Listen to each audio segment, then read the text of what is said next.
Toronto Blue Jays embarking on a stretch in their schedule very difficult, as if 25 of the first 37 games on the road wasn't difficult enough.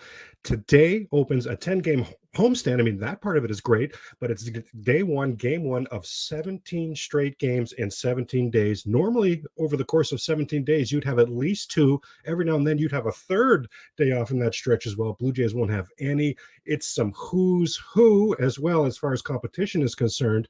And today's episode, we're going to get you set for the weekend series as it kicks off as the Atlanta Braves are in town. You are Locked On Blue Jays, your daily Toronto Blue Jays podcast. Part of the Locked On Podcast Network, your team every day. Hello, friends. Craig Ballard, Locked On Blue Jays, part of the Locked On Podcast Network, your team every day.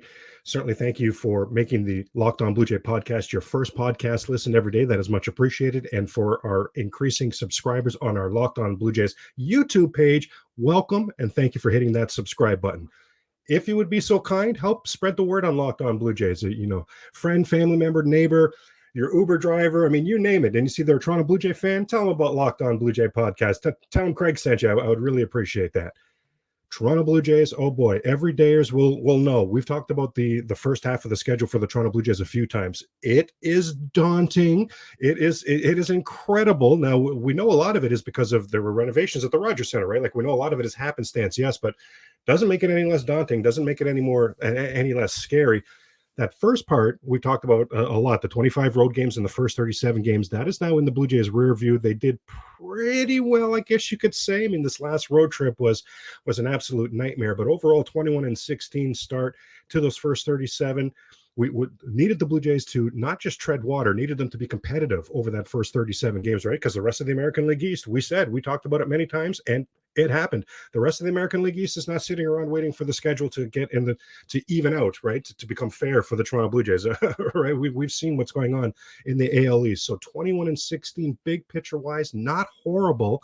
Here comes a stretch of 17 games over 17 days. Now, starts with a 10-game homestand. That's the Atlanta Braves are in for Friday, Saturday, Sunday. Then Monday, Tuesday, Wednesday, Thursday, the New York Yankees are in town. Yes, the Yankees are beat up significantly right now, but are any of us exactly looking forward to a 4-game series against the Yankees anyway? I'm not, I'll tell you that. I'm still concerned about that series. And then the red hot, the on fire Baltimore Orioles in town next weekend to close off this 10-game road trip. After that, holy moly. So that's 10 of the 17. Then they'll go to Tampa Bay, Tropicana Field, the house of horrors for the Toronto Blue Jays. The reason for the bald head is Toronto Blue Jays when they play at Tampa Bay at the Trop. Holy moly. And then finish off the 17 games and 17-day stretch with 3 at Minnesota, who, by the way, is the first-place team in the AL Central. So difficult schedule. Let's start by diving into this 10-game homestand. Now, remember, all of these games are available, of course, for you to take in on SiriusXM. Toronto Blue Jays, you have to like what we've seen so far from them at home. 9-3 overall record. Took 2 out of 3 from the Tigers, took 2 out of 3 from the Rays, swept the Shy Sox, and then took 2 out of 3 from the Mariners. Now, the ironic thing, every single home series the Jays have had, they've taken the first games in the series. Every single series the Blue Jays have had, that final game of the series, they've had 4 series at Rogers Center. The final game of all 4 of those series was a chance for the Blue Jays to sweep that series. They only accomplished the sweep that one time against Chicago, but they are jumping on teams at Rogers Center in those games 1 and those games 2. Have to hope that continues against this hot Atlanta team. Atlanta comes in at 25-12. I mean, is that good? Over their last 162 games, so that's a full season. So over the last full season for the Atlanta Braves, they're 110-52. Holy moly. Now, this season, ironically, they're just 10-9 at home. 15-3 on the road. 15-3 on the road, this Atlanta Braves team. In those 3 losses, they've totaled 4 runs. So basically, if the Atlanta Braves are on the road and the offense does anything, they've won that game this season. Offense top tier in all the offensive categories. The offense has been very good, led by Ronald Acuna. Acuna's hitting .347 with an OPS of 1,014. Are you kidding me? Holy moly. Sorry. By the way, Craig, don't forget to toss in 15 stolen bases. Ronald Acuna Jr., superstar. Their new catcher, Sean Murphy. Remember, lot of you Blue Jay fans were hoping that the Braves would be interested in making a blockbuster deal for one of Toronto's catchers. Well, they made that deal with Oakland. They seem to have really, really poached Oakland. They seem to be winning this trade so far anyway. Sean Murphy hitting 288, 9 home runs, 32 RBIs. His OPS is over 1,000 from the catcher spot. The Blue Jays combined from the catcher spot have 5 home runs and 26 RBIs. Sean Murphy alone for Hotlanta this season, 9 home runs, 32 RBIs. Well, and obviously, and counting, right? Holy moly. The Blue Jays all-time versus the Braves, 39 and 34. That includes, of course, 4-2 in the 92 World Series. Yes, please. Now, the last time that these two teams played was back in 2021. You may recall, Blue Jays swept the 3-game series at Atlanta and at home. Now, at home, right? That was back in the COVID days. It wasn't exactly at home, but anyway. But the Blue Jays smashed the Atlanta Braves in 2021. And remember, now the Braves won the World Series in 2021. So I really that one sticks in my craw. That one sticks in my craw. Remember how close the Blue Jays came to making the playoffs that season? If it wasn't for COVID, literally would have made the playoffs. And as the playoffs played out in 2021, I thought it was crystal clear. Remember how well the Jays were playing in September of 2021? I thought it was crystal clear as those playoffs played out that if the Jays had made the playoffs, they were going to win the whole darn thing. Again, 6-0 against the Atlanta Braves, who did win the whole darn thing that season. Chris Bassett on the mound, the Hound on the mound for the Toronto Blue Jays to kick off this 10-game homestand. 4-2 on the season, ERA just a bit over 4. Blue Jays 4-3 in Bassett's starts. Now just 1-2 in his start so far at Rogers Center. 17 1/3 innings pitched so far at Rogers Center this season. Just 9 hits allowed. 18 strikeouts in those 17 1/3, but 10 walks. 10 walks. And what have we seen from Bassett this season? He's not giving up hits. He is walking a lot of batters. That has been the concern. It's his 6th night start of the season, and whatever Chris Bassett, the veteran, is doing to prepare during the day for those night starts, it's working. Opponents hitting just 156 in night games against Bassett. 16 walks in those 6 night starts. Again, right back to the control is what we've seen be the issue for Chris Bassett. Matt Olson and Michael Harris III and Marcell Ozuna. So those 3 prominent hitters in the Atlanta lineup, they're combined to be just 1 for 14 with 6 strikeouts. So Bassett has dominated some of these Braves. Now, the rest of the Atlanta Braves, I say Bassett has dominated some of these Braves. The rest of the Atlanta Braves, so any Atlanta Brave not named Matt Olson, Michael Harris III, or Marcell Ozuna, 18 for 38 in the career of Chris Bassett. That's a .474 batting average. Holy moly. Now, he faced a lot of these batters when they were with different teams, because ironically, he's only faced Atlanta 3 times. It was last season. Remember, Chris Bassett was a Met last season, so remember, there was still the unbalanced schedule. So he faced the Braves a few times, 3 times, in fact, last season.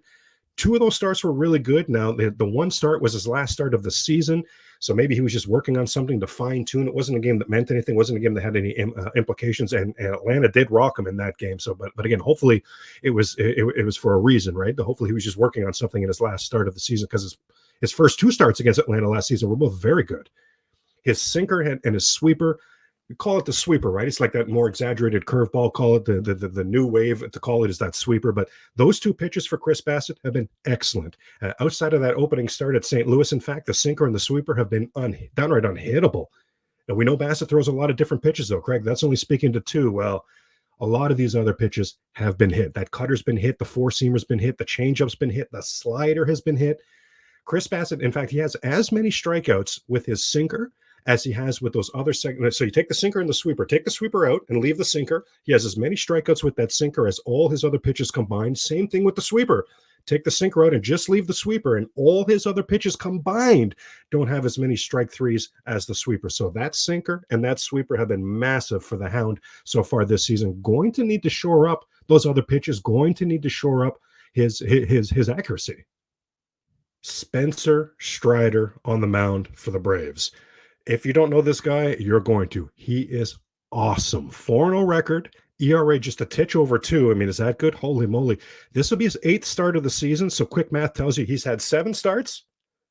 Braves have won all 7 starts. Holy moly. In fact, since he became a full-time starter for the Braves last season, he's had 27 starts. Braves have won 20 of those starts. Is that good? So far this season on the road for Spencer Strider, 17 innings pitched, 26 strikeouts, just one home run allowed on the road, and opponents hitting just 155 versus Spencer Strider on the road. I mean, this Blue Jay offense that is struggling, this Atlanta Braves pitching staff does not offer the cure for what ails you, and Spencer Strider in particular does not offer the cure for what ails you. Blue Jays are going to be in tough tonight. Now, Brandon Belt and Dalton Varsho, they're the only Blue Jays that have ever faced Strider. Belt has a single. They've got 4 combined at-bats. Belt has a single. The other 3 at-bats were all strikeouts. Stuff I want to say is similar to Alek Manoah. Now, not necessarily 2023 Alek Manoah, right? More like the Manoah we've seen in the past and the Manoah we hope we're going to see going forward. But and I say that because he relies on his four-seamer. He relies on his slider to dominate righties, and he only throws his changeup to lefties. That's same with Alek Manoah. Opponents hitting just 188 versus Spencer Strider's fastball this season, and that slider's worth the price of admission. Where do you see Spencer Strider? Where do you see this guy's slider? Opponents are hitting 137 against that slider this season. 137. Even last season when we saw Manoah totally dominate with the slider, I think opponents hit like 156, which is incredible. Strider even better than that. Now, yeah, I know. Blue Jays in tough. Blue Jays in tough on this Friday night. Now, in a moment, we'll deep dive Saturday's matchup. Jose Barrios on the mound for the Blue Jays on Saturday. Remember, you can take in all the Blue Jays games on SiriusXM. Now, our new sponsor, So Rare, is a revolutionary fantasy baseball game and marketplace, transforming fans into owners with officially licensed digital cards featuring players from across all 30 MLB teams. Unlike other fantasy baseball platforms, So Rare managers truly own their fantasy experience, collecting, buying, selling, and competing with player cards against global opponents to win epic rewards. Win or lose, you still own your cards, and there's no cost to play. Plus, the more you win, the more you advance, collecting increasingly powerful cards and accessing next-level competitions and rewards. So Rare MLB games happen twice weekly. It's a 3 and a 4 day span. So the first series is Monday to Friday, and then you have Friday, Saturday, Sunday. And at the end of the game weeks, So Rare MLB managers who rank at or near the top of their leaderboards win a variety of rewards, which includes So Rare scarcity cards, game tickets, merchandise, VIP experiences, signed jerseys. And we talk about the game experiences. Those are things like meeting MLB stars. So all kinds of really cool things there. Of course, prizes may vary depending on the competition. Head to sorare.com/lockedon. That's SORARE.com to draft your team of free player cards, set your lineup, and start competing to win epic rewards today. Again, that's sorare.com/lockedon to start playing today. So now let's turn our attention to game 2 of this series, Saturday at the Rogers Center. Jose Barrios on the mound, 3-3, ERA a titch under 5. I mean, that is an improvement, I guess, from last season. Now, Blue Jays, overall, since they acquired Jose Barrios, this would be the 26th time that he started for the Blue Jays at Rogers Center. In those previous 25 games, Blue Jays have won 20. And that includes 2-0 this season. Remember, they were 14-2 at Rogers Center last season when Barrios started, even with all of his struggles. I don't know what it is. He inspires. I don't know. I don't know what it is, but this is a results-oriented business, result-oriented sports, right? Wins and losses are paramount. He struggled. Yes. Barrios struggled last season, but at Rogers Center, Blue Jays won 14 of his 16 starts. I'm going to take that. I always say by comparison, you remember we were just talking about 2021 and Robbie Ray won the Cy Young that season. Blue Jays were 17-17 when Ray pitched that season. I mean, wouldn't we trade that Robbie Ray Cy Young for 1 or 2 more team wins? They would have made the playoffs. I think they won the whole darn thing. So ultimately, sure, we love to baseball's a game of stats. We love to deep dive the stats. Absolutely, yes. But first and foremost, the wins and the losses. Gripe about Barrios, I get it. The inconsistencies, the location, I get all of it. What about the results? 20-5 at Rogers Center. I mean, that's going to work. 12 innings pitched so far this season at Rogers Center, just 8 hits allowed, just 1 walk allowed. In those 12 innings, 15 strikeouts, 1 run. 1 run is all he's allowed at the Rogers Center this season. You have Acuna Jr. and Ozzie Albies. Now, they're combined 7 for 8 in their career with a triple and a home run. So as if we needed more reason to be wary and to watch the matchups with Acuna Jr. and Ozzie Albies, they have both owned Jose Barrios over the course of their career. Now, interesting to note that those are 2 righties. Now, Barrios has done well against righties this season. Righties hitting just .216 against Jose Barrios this season. Lefties, though, hitting over 300, and all 4 home runs that Barrios has allowed this season have been to lefties. So Atlanta's best lefty got to be Matt Olson. Olson's had success. We're going to have to watch this matchup. Olson's had success in his career against Barrios, 6 for 19 a pair of doubles, and a home run. Now, Barrios has 5 strikeouts in there. Fingers crossed, right? I mean, how about some more of those, Jose, please and thank you. But yeah, Bryce Elder is the opposition for Barrios and the Toronto Blue Jays. He's on the mound for the Atlanta Braves on Saturday. 3-0 on the season, 1.74 ERA. Wow. This will be his 8th starts. In his 7 starts, Braves have won 6. Braves are 6-1 in games when Bryce Elder has pitched this season. The only game they lost, actually, Elder pitched 6 great innings, left with a 4-1 lead, and the bullpen blew the game. So the Braves have been awesome in Elder starts this season. Elder is a soft tosser who he relies on, the off-speed pitches and that, and he's never faced the Blue Jays before. Can I get an uh-oh, right? Isn't that always, that's always the sort of pitcher the Blue Jays have trouble against, someone they haven't seen before and someone who's a soft tosser. So my goodness, I'm very nervous about this Saturday matchup. I'll tell you that right now. He's a 3-0 with a 1.47 ERA on the road so far this season, has not allowed a home run on the road so far this season. Dominating lefties. One glass half full for the Toronto Blue Jays is he has given up some hits to righties. Springer, Bo, I was going to say Varsho, sorry, Vladdy, Chapman. Hey, whoever's at catcher, whether it's Kirk or Jansen, that's a righty, right? So come on, righties for this Blue Jay team have to step up on Saturday afternoon against Elder. We mentioned earlier that the Blue Jays have been playing very good baseball at Rogers Center, in particular, jumping on teams in the first couple games of this series. Well, we just saw these pitching matchups these first 2 days. The Hound, Chris Bassett, and La Maquita, Jose Barrios, are going to have to mind their P's and Q's. They're going to have to be on because between Spencer Strider and Bryce Elder, the Atlanta Braves are bringing it. In particular, if there's a Craig's key to this whole weekend series, and in particular against these two righties on Saturday and Sunday, because remember now, I mean, just so you know, Atlanta's Sunday starter is undecided. They've actually, as well as they're playing, as good as they've been, they've actually had a little bit of scuffles, a little bit of injuries to some of their starters in the rotation. They'll get Mike Soroka back soon. We wondered if that would be who was going to start on Sunday for the Braves. Atlanta has said that he's making the minor league starts right now and will not be that Sunday starter. But with the woes that right-handed hitters have had against these Atlanta Braves pitchers on Friday and Saturday, I'm really looking at Matt Chapman. Matt Chapman, were we all just absolutely blown away, thrilled with his April? Yes, indeed. Yes, indeed. So was Major League Baseball. Remember, he was the Major League Baseball Player of the Month for Atlanta. In May, what a different story. This is, I mean, it's May 12th. Matt Chapman is still looking for his first home run in the month of May. He hasn't even homered since being honored as the Player of the Month from April. Doesn't have that many hits either. The approach at the plate, I can't say that it's been super different. If we're having an open, honest conversation, he has had some bad luck because he has continued to have a pretty good approach at the plate. But the results so far in May, a far cry from what they were in April. And Matt Chapman, I mean, yep, Kevin Kiermaier, for example, took a small step backwards from May. Like, there's a few Blue Jays who have taken a small step backwards, but they're not the ones that the Blue Jays are asking to do the heavy lifting, right? Matt Chapman's in the middle of this lineup. Matt Chapman has Vlad and Bo Bichette hitting directly in front of him. He's coming up in key moments time and time again. He's coming up in RBI opportunities time and time again. So certainly not out here pushing the panic button.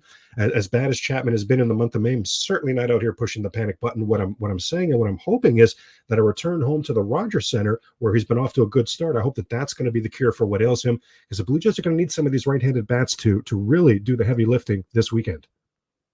Sunday is Mother's Day, and I hope getting your mom something. I hope your mom is still with us. So that you're blessed if that's the case. You already know that, and I hope you didn't have too much stress shopping for mom for Mother's Day. And speaking of taking stress out of shopping, looking for concert tickets, looking for theater tickets, looking for Blue Jay tickets, GameTime.co.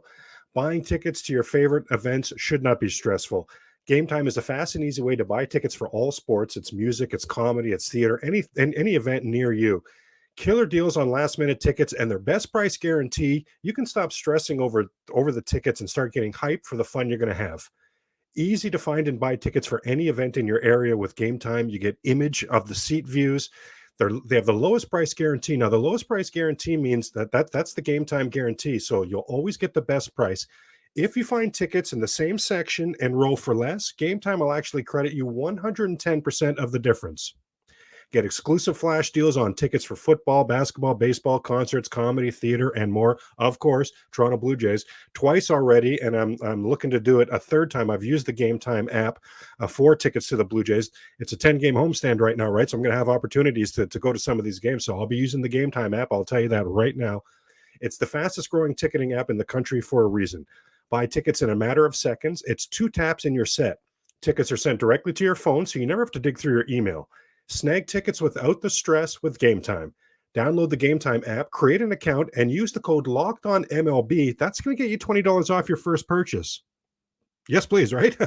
Terms apply. Now, again, create an account and redeem the code LOCKEDONMLB for $20 off. Download GameTime today. Last-minute tickets, lowest price, guaranteed. Yes, indeed. Sunday, Mother's Day. If you're a mother watching Locked On Blue Jays, a happy Mother's Day to you.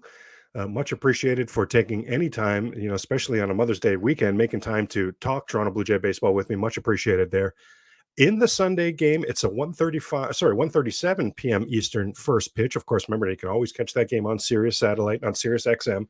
Yusei Kikuchi on the mound for the Toronto Blue Jays. Alek Manoah's mom's going to throw out the first pitch. That'll be awesome. If you're going to the game, make sure you're there in time for that. She should get a deservingly rousing applause. That actually should be pretty cool and a lot of fun. It'll be Yusei on the mound for the Blue Jays. How about 5-0 with a 3.35 ERA for Yusei Kikuchi? Are you kidding me? Holy moly. This will be his 8th start of the season. The Blue Jays have won 6 of his 7 starts so far. I mean, is that good? Wow, wow, wow. Just his 3rd start so far at Rogers Center. Now, he's pitched well at Rogers Center this season. 11 2/3 innings pitched. He had that solo home run to Taylor Walls in that Tampa Bay series. Remember that solo home run Walls hit? I want to say it opened up the 2nd inning, if you remember. But anyway, one solo home run, one darn run. That's all Yusei Kikuchi has allowed so far at Rogers Center this season. He's been working it. Now, he's only faced 3 Braves so far in his career. Matt Olson, 5 for 20 with a double and a pair of home runs in there, so we'll have to watch that matchup closely. And, Matt Olson is so good anyway. Sean Murphy and Eddie Rosario are the other 2 Braves that have faced Kikuchi in his career. They're combined 1 for 16 against Yusei Kikuchi. Okay, and remember, that's the previous Yusei Kikuchi, right? He hasn't faced the Braves in 2023, of course, so that's the previous Yusei Kikuchi who was getting rocked every time out, left, right, and center. Now, truth be told, Yusei is still getting rocked to a certain extent in 2023. He's actually being hit harder than ever before in his career, but what's the difference been? He's still a strikeout per inning pitched, even when Kikuchi was at his massivest struggles, even when he was at the peak of his struggles. He's always a strikeout per inning pitched guy. But this season, how about the walks? Drastically reduced. Not reduced, drastically reduced. Again, getting hit hard, but that strikeout to walk ratio for Yusei Kikuchi is more than double his career best so far in 2023. More than double. What have we seen from Kikuchi in the past? Those 1-run innings very quickly become crooked number innings, become 3, 4, 5-run innings. An explosion gets in there, right? Not able to right the ship. And in particular, it's because he's been so wild and is just giving so many free passes. That has not been the case so far in 2023. 12 appearances last season. You talk about the walks. He had 12 appearances last season. You say a dozen appearances with at least 3 walks. I mean, holy moly. None so far this season. Twice in 2023, he's allowed 2 walks. That's it. That's his high. Again, when we talk about Yusei Kikuchi, we shouldn't be looking at him as somebody who's going to carry the day, who's going to do the heavy lifting for the pitching staff. Want him to nuzzle in and settle in and be comfy as that 5th starter. All of these numbers, even though I'm saying Yusei's been hit hard, all of these numbers are way in line with a very successful number 5 starter for the Toronto Blue Jays. And again, the paramount, the number one important thing that Yusei Kikuchi has accomplished this season that has to maintain is that walk, is that control.